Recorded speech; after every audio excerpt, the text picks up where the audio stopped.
Hello my beautiful function family, welcome to my channel dream world. Devil CEO का next part start करते हैं। पिछले part में हम लोगों ने देखा था कि वो और जान वांग हवेली में गए थे और मिस्टर वांग एंड मिसेस वांग ने ईबो का बहुत बड़ा अपमान किया था, जिस वजह से जान को ज़्यादा उनकी बातें अच्छे नहीं लगी और उसने ईबो के लिए स्टैंड लिया और ईबो की तरफ से उसने उन लोगों को बुरा भला कहा। जब ईबो ने उन बातों को सुना तो ईबो ने जान को डांटा, जिस वजह से जान वहाँ से चला गया और ईबो उसका पीछा करता है। जब ईबो ने उसका कंधा पकड़कर उसे पीछे की ओर किया तब देखा कि जान रो रहा था, जिस वजह से ईबो के दिल में दर्द हुआ। जान की रोने की वजह से ईबो को अच्छा नहीं लगा और ईबो ने सीधा जान को किस किया और जब उसे एहसास हुआ तो दोनों ऑकवर्ड से सिचुएशन में वो वहाँ से चले गए। साथ ही ईबो ने खुद ड्राइव करके जान को उसके घर पे छोड़ा, लेकिन ईबो से फिर से रहा नहीं गया और उसने जान को फिर से चूमा और बाद में जान से कहा कि मुझे ठीक नहीं लग रहा था, इस वजह से मैंने तुमसे फिर से किस किया। जान भी कहता है कोई बात नहीं और ऑकवर्डली कहता है वैसे भी वह मेरा पहला किस नहीं था और अजीब सा मुस्कुराता है, लेकिन दिल ही दिल में वो ऐसा चाहता था कि ज़मीन धंस जाए और वो उसमें समा जाए या वहाँ से डिसअपीयर हो जाए, लेकिन वो वैसे नहीं कर सकता था। इसलिए वो जो ईबो कर रहा था वो करने देता है। ईबो जब जान को घर छोड़ देता है तब वो हड़बड़ी में कार से नीचे उतरता है। पहले तो वो अपना दौड़ते दौड़ते घर के सामने रुक जाता है, फिर उसे याद आता है कि वो कार में अपना बैग भुलाया, इसलिए वापस से कार के पास आता है, कार से अपना बैग लेता है, फिर फ़ोन भूल जाता है। ईबो धीरे से मुस्कुराते हुए जान की ऑकवर्डनेस को देख रहा था और जान कैसे अजीब अजीब हरकतें कर रहा था वो नोटिस कर रहा था। ईबो कुछ नहीं कहता, जान आगे जाता है और फिर से वापस आता है और फ़ोन लेके फिर से दौड़ते हुए अंदर की ओर चला जाता है। जान जब ईबो के पास वापस आता है तो ईबो कहता है सावधान रहो, नहीं तो अपना दिल तक मेरे पास छोड़ जाओगे। अपनी ही बातों का अर्थ जब ईबो को समझता है तो ईबो रुक जाता है। ईबो मुस्कुराता है और इंजन चालू करते हुए वहाँ से चला जाता है। जान भी बेहोश था, उसे जाते हुए देख रहा था। मैं मर चुका हूँ। जान अपने घर में वापस चला गया। अब बताओ क्या चल रहा है, किस बात के लिए परेशान हो रहे हो, घर से बाहर क्यों भाग रहे हो?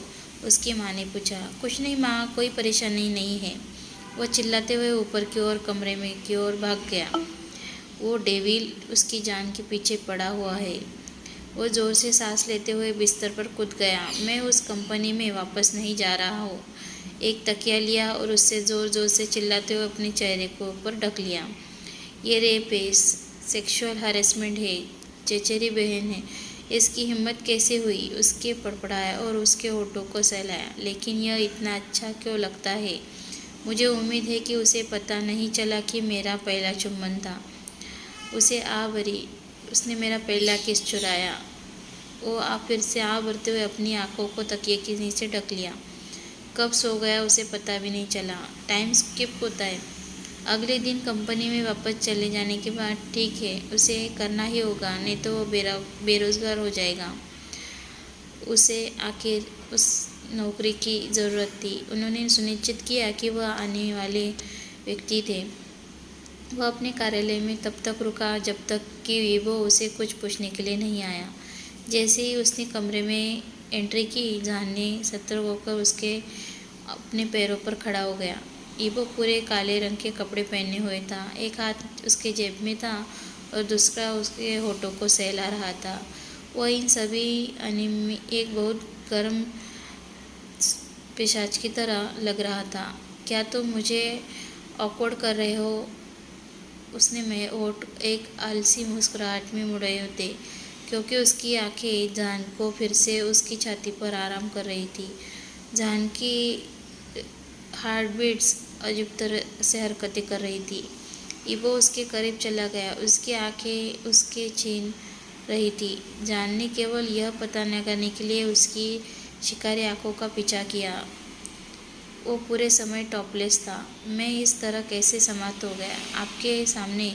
जान हकलाया। उसके गाल शर्म से लाल हो रहे थे। इबो धीरे से स्माइल करते हुए, चलो पता करते हैं। उसकी आंखें भड़क उठी। उसने जान के गालों को अपने हाथों से दबा लिया। जान की लाल गालों को गर्माहट महसूस करते हुए उसने सांसों से उसके छोटे से चेहरे को पंखले दिए। फिर उसने अपने होठों को ऊपर झुका लिया और जोर से उसकी जीभ उस गर्म नभी के उसके पकड़ लिया। और चौंकाने वाला और अप्रत्याशित जान ने जोर से हाँफते हुए कहा। उसकी आंखें चमक उठी और उसने उसके गालों पर अपनी हथेलियां में दबा दिया। उसकी जीभ उसका दावा करने जा रही थी। दोनों की टंग आपस में लड़ रही थी। स्वामित्व और दौड़ दिमाग को परेशान कर रहा था, क्योंकि उसका रक्त प्रवाह माध्यम से उबल रहा था, यानी कि उनकी गर्मी बढ़ रही थी। जान ने उसे वैसे नहीं रोका जैसे वो कर सकता था, चाहता था। उसकी बॉडी अचानक सामान्य से कमज़ोर हो रही थी और उसके चखने जाने से पर्याप्त चखा। इबो का स्वाद कैसा है? उसने चॉकलेट, कॉफ़ी और का स्वाद चखा। अपनी मर्दाना और अपनी प्योरिटी के बारे में सब कुछ भूलकर उसके होठों को एहसास हो रहा था। जान ने अपनी कांपती हुई उंगलियों से सिर को पीछे मोटे रेशमी काले करली में डाला और उसे करीब खींच लिया, जैसे एक डूबता हुआ आदमी सांस लेता है। इबो को यह जानने के लिए और अधिक प्रमाण की आवश्यकता नहीं थी कि जान अभी भी उसकी आवश्यकता है। उसने अभी भी अधिक से जिसकी उसने कल्पना की थी। धीरे धीरे इबो ने जान को खींचा और उसे परेशान किया और उसकी चौड़ी और शक्तिशाली हथेलियों को पीठ से टकरा गई। उसे लंबे मजबूत मार्शल शरीर के वजन से जान को सोफे पर दबा दिया, क्योंकि उसने उसे धीरे से नीचे धकेल दिया। जान ने आह भरी जब इबो उसके ऊपर मंडरा रहा था। जान सोचता है कि उसे कोई जैसे नियंत्रण कर रहा हो। वो चौंक जाता है क्योंकि उसे वो ना दूर धकेल पा रहा था। उसे इतना तो करना चाहिए था, उसे ज़ोरदार धकेलकर उसे एक थप्पड़ देना चाहिए था, लेकिन वो वास्तवतः ऐसा नहीं कर पा रहा था। जैसे उसकी बॉडी उसकी ज़रूरत सोच रही हो। उसे निश्चित रूप से पछतावा होना चाहिए था। वो रोया। लंबी लंबी सांसें और उत्तेजनक दर्दनाक तीव्र हो रहा था। उसके क्षेत्र में अजीब सी हलचल हो रही थी और उसके निप्पल्स कठोर और खुजली कर रहे थे, जैसे उसे विश्वास हो गया था कि अगर उसके मुंह में अगर वो जाए तो उसे चोट लगेगी। जैसे ही उसने अपनी जींस को तंग महसूस हुई, जल्दी से अपनी जीभ पकड़ ली। इबो पीछे हट गया। उसके चेहरे पर चौंकाने वाली अभिव्यक्ति के साथ उसने किस तोड़ दिया। उसकी आंखें हिल गई, लेकिन इस बार जान ने अपने कदम के बारे में शर्मीले या खेदजनक नहीं था। जान ने अपनी आंखें इबो पर रखी और धीरे धीरे अपनी पैंट को कमर से नीचे उतार दिया। उसकी आंखों पर ध्यान दिया और उसे सेक्सी देखकर उसे गीला कर दिया था। यह अचानक तेज हो गया जब इबो ने उंगलियां उसकी टांगों के पैंट खींचने में उसकी मदद करने के लिए उसके पैरों पर दौड़ी। तुम ब्यूटीफुल हो जान, मुझे अब से पहले तुम्हें यह कबूल करना चाहिए था, लेकिन आप बहुत ज़्यादा बात करते हैं। मैं आपको नेकेड करना चाहता हूँ, मैं आपको भी छूना चाहता हूँ। जान की आवाज़ बोल्ड और स्पष्ट थी। इबो मुस्कुराया, जैसे कि जानने की बहादुरी पर गर्व हो रहा हो। उसने खुले हाथों से जान के नितंबों को दबा दिया क्योंकि उसके होठ फिर से मिल गए। मैं एक छोटा सा आकार नहीं हूँ, मुझे लगता है कि हमें इसे धीरे धीरे और कोमल तरीके से लेना चाहिए, ईवो ने कहा और उसका अंगूठा उसकी कठोर चट्टान के प्रति संवेदनशील निप्पल को सहला रहा था और फिर से उसे अपने दांतों से धीरे धीरे काट रहा था और बहुत ही अजीब तरीके से गड़बड़ करने के लिए भेज दिया। जान ने धीरे से विलाप किया, मैं चाहता हूँ कि तुम मेरे अंदर हो, जितना हो सके जाओ, मैं ठीक हो जाऊँगा। जान रोया क्योंकि उसकी आंखों में आंसू आ गए थे, उसके आंसू के लायक कोशिश थे। वह दबी हुई इच्छाओं को कांपते हुए नीचे पहुंचा और ईबो के शक्तिशाली रिएक्शन को अपनी हथेली में दबा दिया। ईबो ने जोर से कराते हुए जान की उंगलियों को अपने लिपटा और लंबाई को चारों ओर स्ट्रोक किया। उसका पूरा शरीर कांप रहा था, उसका माथा उसे छू रहा था, उसके होठ उसके फिर से पाया और दावा किया, आपको रुकना होगा या शुरू करना होने से पहले ही खत्म हो जाएगा। जान के हाथ उसके खड़ेपन को सहलाते रहे। ईबो कठोर सांसें लेते हुए हाँफ रहा था, मैं रुकना नहीं चाहता। जान बेशर्मी से रोया, क्या आप चाहते हैं इस बारे में निश्चित है? मैं आपको चोट नहीं पहुंचाना चाहता, यह आपकी पहली बार है ना? हाँ, तुम्हें कैसे पता? यह स्पष्ट है कि मैं आप मूर्ख हूँ। अब देखते हैं कि आप कितने छोटे हैं। वह मुस्कुराया और जान के मुंह को अपने मुंह से ढक लिया। इससे पहले कि जान ईबो का मतलब समझ पाता, उसकी उंगलियां उसके अंदरूनी हिस्सों पर घुस गई। जान कांपता उठा और अपने निचले होठों को थोड़ा सा काट लिया क्योंकि वो अपने घुमा रहा था, रगड़ रहा था, धीरे धीरे उसमें खोजबीन कर रहा था। वो रोया और अपने कंधों पर पकड़ लिया। उसके नाखून ईबो के पीठ को खरोच रहे थे, वे जैसे ही वो जल्द से फट जाएगा। गर्मी ने हर उसकी हॉटनेस और बढ़ती गई नष्ट कर दिया क्योंकि उसके महसूस किया कि उसके बॉडी रिएक्शन से कैसे उसका बॉडी पार्ट बह रहा था। ईबो गहराई से हंसा और संतुष्ट हुआ। बाढ़ में जाओ, तुम अविश्वसनीय हो, उसने जान के कानों में धीरे से फुसफुसाया। उसकी उंगलियां उसके अंदर धकेल दी गई। जान का दिल जोर जोर से धड़क रहा था क्योंकि उसकी उंगलियां और भी गहरी हो गई। उसका अंगूठा उसके छेद को पकड़ रहा था। जान खरा उठा, नियंत्रण के करने चिपक गया। मैं तुम्हें चोट नहीं करना चाहता, तुम वास्तव में तंग हो। वो खरा उठा और उसे पीछे से पकड़ लिया क्योंकि उसके पानी के बर्तन की मोटी दीवारें उत्तेजित कर दिया। आप ऐसा नहीं करेंगे, जानने के मुख में हाँफते हुए उसने फिर से चखा। मैं आपको अपने अंदर चाहता हूँ, आपको और किस प्रोत्साहन की आवश्यकता है? जान रोया और अपने पैरों को ऊपर उठाया, अपने कुलों को सोफे पर बिठाने के लिए झुकाया। मुझे नहीं लगता कि आप तैयार हैं, वो मुस्कुराया। ईबो उसके कठोर रिएक्शन को चेत में रगड़ते हुए अपने आकार का एहसास कराया।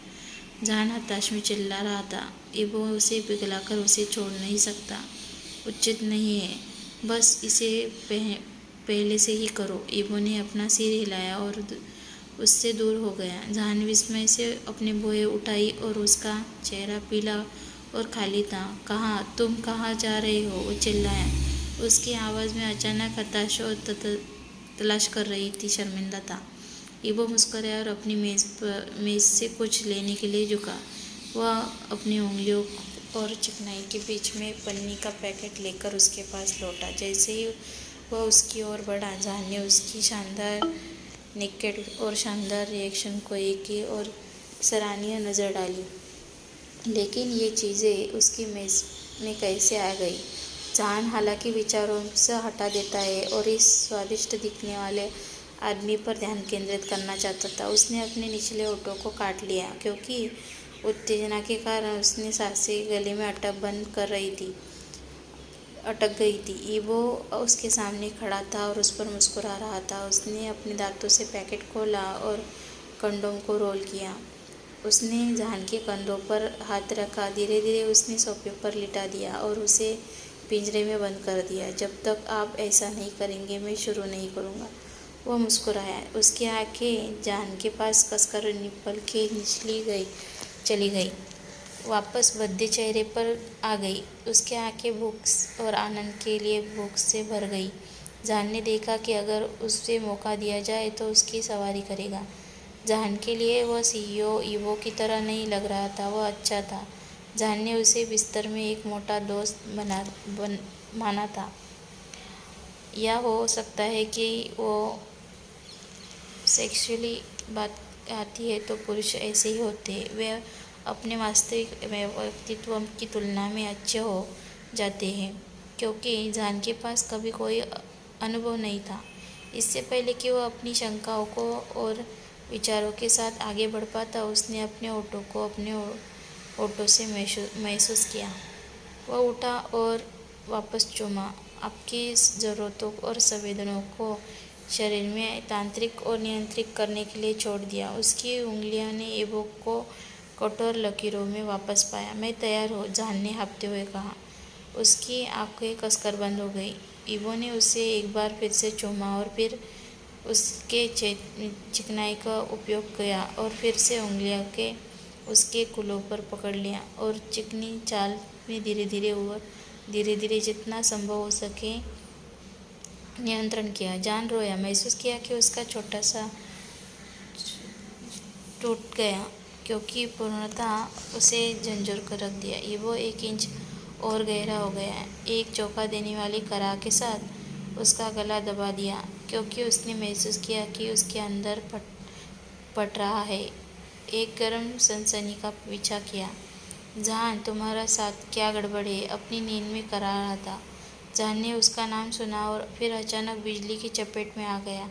वो बिस्तर से उठा और जियांग की गंभीर अभिव्यक्ति के लिए अपनी आंखें खोली, भयभीत और तबाह। जब उसने इससे उसे सपने से जगाने के कारण यह प्रहार किया तो उसके शरीर का दर्द और मिठास बढ़ गई। ओह जियांग, मैं मर गया हूँ, कृपया जांच की। क्या मुझे खून बह रहा है? वह अपनी गोद और बिस्तर की तरफ महसूस करने के बाद हाँफने लगा। क्या? कृपया जियांग, मुझे डर लग रहा है। जहान ने अपनी आंखें बंद कर ली। जियांग ने अपनी आंखें घुमाई और उसकी ओर चला। वो बिस्तर पर चढ़ गया और अपना सिर रजाई के नीचे रख लिया। हे भगवान, आप मुझे अपने मूर्खतापूर्ण कुंवारे छेद को देखते हैं, जिन चीज़ों से मुझे एक नर्स होने से नफरत है। जियांग ने उसे कहा कि तुम सेटिस्फाइड हो गए हो। मैंने क्या किया? वो क्या है? लड़का, तुमने एक डर्टी ड्रीम देखा है। यह खून नहीं है, एक फॉर्म लिक्विड है जो बेरंग है, जिससे पवित्र लड़के को तुमसे बाहर निकाल दिया।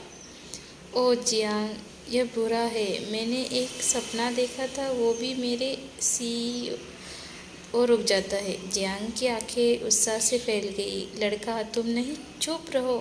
वांग ईबो, यह कैसा था? मेरा मतलब है, मैं हमेशा से इस तरह का सपना चाहता था। वह ध्यान से जहान के पास बिस्तर पर बैठ गया। नहीं इडियट जियांग, मैं आपको कुछ नहीं बताना चाहता।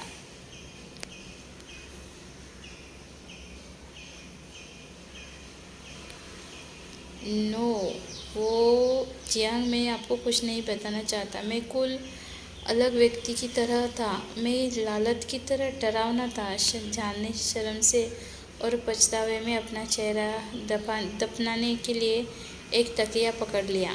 कंजूस मत बनो, मुझे विवरण दो। लेकिन तुम अपने बॉस के साथ सेक्स का सपना देख रहे थे। तुम उस पर क्रश तो नहीं है ना? क्या तुम्हारा क्रश तो नहीं है ना? जियांग ने एक कष्टप्रद मुस्कान के साथ मांग की। नहीं, मैं उस पर क्रश नहीं था, जान ने तकिए में बोला। लेकिन आप निश्चित रूप से उससे आकर्षक पाते हैं। मेरा मतलब कि वे कौन नहीं होगा? वो आखिर बेहद ही खूबसूरत इंसान है। सूखे की वजह से नल में बदल सकता है। जियांग ने जोर दिया। जान बहुत तनाव में था और तकिए को नीचे कर लिया। वह बिस्तर से उठ गया और कठिन सोचने लगा। ऐसा इसलिए होना चाहिए क्योंकि उसने मुझे चूमा। जहान ने अपने होठों को सहलाया। रुको, उसने क्या किया? उसने तुम्हें किस किया? लड़का, तुमने मुझे अंधेरे में रखा। जियांग गुस्से में बोला। कल मैं उससे घर गया, उसके परिवार से मिला। वे वास्तव में उसके लिए बुरे थे, इसलिए मैंने उन्हें बताया का फैसला किया कि उन्होंने जो गलत किया है। इसलिए वो पागल हो गया और वो कहा कि मुझे कोई अधिकार नहीं है। जियांग ने बाधित किया। लड़का, तुमने उसके परिवार से मिले? क्या? उसे क्या हो गया रहा था? उसका निजी सहायक हो, दूर सोचना बंद करो, जान ने गुस्से में कहा और फिर से गहरी सांस ली और जारी रखा। तो मैं गुस्से में था और जाने के लिए उठा। उसने मेरा पीछा किया और मुझे भिड़ गया। मैं टूट गया और फिर उसने मुझे चूमा। एक चुम्बन या फ्रेंच चुम्बन विशिष्ट हो, जियांग ने भेड़चाल में मुस्कुराते हुए उत्तर दिया। जान ने उसे बुरी तरह से देखा और सिर हिला दिया। मैं कभी भी उस कंपनी में वापस नहीं जाना चाहता। मुझे छोड़ना पड़े। लड़का, तुम्हें अपने आप को एक साथ लाना होगा, ठीक है? यह सामान्य है, आपके पास यह होना चाहिए क्योंकि आप उसके चुम्बन के बाद सेक्स के बारे में उत्सुक हो सकते हैं, क्योंकि आपके पहले ही कभी उसका अनुभव किया ही नहीं है। यह सामान्य है, शांत हो जाओ। जियांग ने उसे समझाने की कोशिश की, लेकिन जान को अभी भी अच्छी तरह से जानता था कि वो वास्तव में जिद्दी हो सकता है। मैंने इरादा बना लिया, जान ने कहा और बाथरूम में घुस गया। ये वो कंपनी में चला गया। वो फिर से जल्दी से आ गया, लेकिन दुर्भाग्य से वहाँ कोई जान नहीं था। उसे अपने सीने में जकड़न महसूस हुई। जान ने जहाँ जल्दी आने का वादा किया था, उसकी वो एक दूसरे से शादी कर ली। वह अपने कार्यालय में घुस गया और दरवाजे पटक दिया, अपना सूट कुर्सी पर गिरा दिया। फिर उसने अधीरता से अपना फ़ोन उठाया और जान का नंबर डायल किया। उसकी उंगलियां घने काले बालों को खोदती और झाड़ती हुई उत्तर की प्रतीक्षा कर रही थी। कॉल ख़त्म हुई, लेकिन जान ने जवाब नहीं दिया। उसने फिर से कॉल करने की कोशिश की, फिर से वही निराशा हाथ लगी। वो अपनी सीट पर गिर गया और अपनी आंखें बंद करके अपने सिर को पीछे फेंक दिया। फ़ोन की घंटी बजी, दिल की धड़कन गति तेज़ हो गई। अपना फ़ोन उठाओ, मुझे भीख मत मांगने दो, वह ज़ोर से चिल्लाया और फिर से कोशिश की। उसकी उंगलियां फिर पहले ही गुस्से और घबराहट से काँप रही थी। धिक्कार है, उसने अपनी भावनाओं से नफरत है। वह अपने अतीत में अब इतना ठंडा हुआ, बहुत कुछ कर चुका था। वह अपने दयनीय अतीत के व्यक्तित्व के पास लौटना नहीं चाहता था। उसने उसे अनब्लॉक करने और उसे फिर से बोबो के रूप में टेक्स्ट करने का फैसला किया, लेकिन फिर वो गुस्से से अपने फ़ोन को दीवार पर फेंक दिया। उसकी उंगलियां मिट्टी में बंध गई। उसका सुरक्षा अलर्ट बीप हुआ और जोशुआन कार्यालय में आ गया।